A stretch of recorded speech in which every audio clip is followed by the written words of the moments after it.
After watching this video, you'll turn that into this. There's no wrong way and a right way to do this, but there's an effective way that can turn grafting noobs to pros. At number 1 on our list, finger cups. Safety first before anything else. Now let's pick up a pup, but not just any pup. That brings us to our next list. At number 2, half-inch pup or bigger.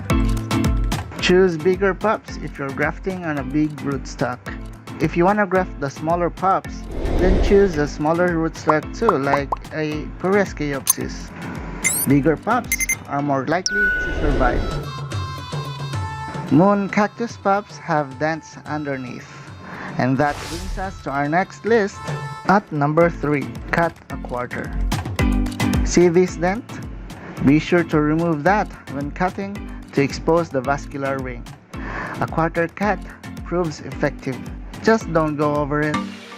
At number 4, clean cut. Clean cut means to do your best to cut as straight as possible in one stroke. Sometimes multiple cutting strokes will lessen the contact between the graft and can cause failure. Speaking of contact, that brings us to our next list. At number 5, chamfer.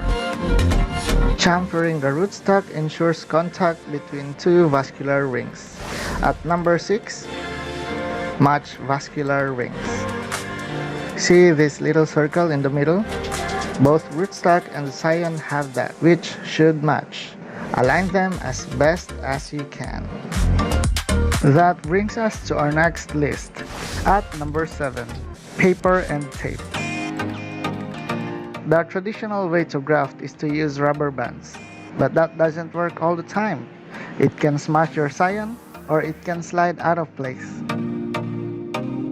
Use paper and tape. There's more control on the weight. And you don't have to put a cellophane to cover it because the tape acts the same. Why the piece of paper? You'll have to remove the tape after 2 weeks or so, and the paper prevents the tape from sticking on the scion, which will ease removing the tape without pulling off the scion. At number 8, bright light.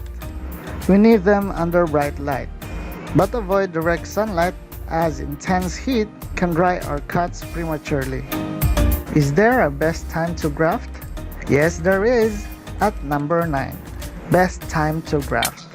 That would be early in the morning or late in the afternoon. Although you can graft any time of the day, but the best time is late afternoon. Why? Because the cuts have a longer time to heal before facing the heat of the day. At the top of our list, at number 10, 2 inches cut on rootstock. If you want to be able to propagate the cutting of your rootstock, leave at least 2 inches and it should have at least 2 rows of nodes for it to survive.